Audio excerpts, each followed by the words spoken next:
At the microscopic level, a dielectric material is a landscape of positive and negative charges held in a delicate, resting equilibrium. Zooming out, we see how these charges are structured before any external force acts upon them. In a nonpolar molecule, the positive and negative charge centers overlap perfectly. This hand-drawn circle with the plus and minus signs shows complete internal balance. Common examples include highly stable oxygen and hydrogen molecules. Polar molecules follow a different blueprint. Here, the positive and negative charge centers are permanently separated into distinct ends, giving the molecule an intrinsic dipole moment that behaves like a tiny built-in magnet. This structural distinction, whether charges perfectly overlap or sit permanently apart, determines exactly how the material will respond when it encounters an external electrical force. This diagram shows the bulk state of a nonpolar material. With zero external field applied, these balanced, spherical molecules arrange themselves into a uniform, highly ordered grid. The polar material at rest presents a very different internal environment. Because these molecules are permanent dipoles, thermal energy constantly jostles them, forcing them to point in random, chaotic directions. Despite these two different architectures, the ordered grid versus the chaotic jumble, both materials result in a net dipole moment of zero at the macroscopic level. This zero net charge represents a fragile equilibrium. Both systems are poised to react the moment an external force disrupts their current state. Introducing an external electric field changes the environment instantly. This incoming field exerts a force that attempts to pull the internal charges in opposite directions.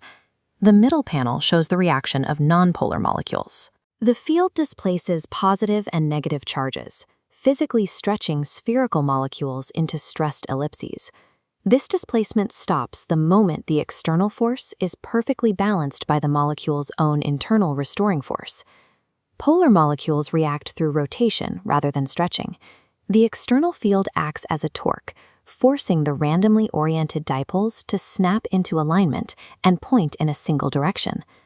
This forced alignment is strong enough to overcome the thermal agitation that previously kept the system in a state of random chaos. Through stretching or rotation, the atomic structures have now formed aligned arrays of dipoles, setting the stage for the material to resist the external force. As charges accumulate along the edges of the material, layers of positive and negative boundaries generate their own internal electric field.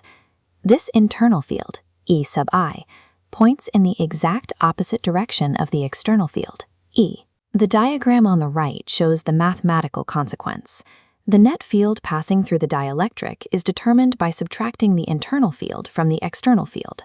This subtraction proves that the material is actively weakening the external electrical force from the inside out.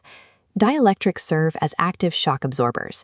They manipulate their own internal geometry to oppose and cancel out a portion of the incoming electrical energy. This internal defense has a limit. What happens if the external electric field is increased? Until the material's internal restoring force can no longer hold the charges together. Every molecule has a finite bond strength. This diagram shows vectors pulling a dipole apart. When force exceeds bond strength, the dipole tears, a failure where E equals or exceeds breakdown threshold. This dielectric breakdown happens at the material's dielectric strength, E sub B. Resistance vanishes. A dielectric acts as a sacrificial defender.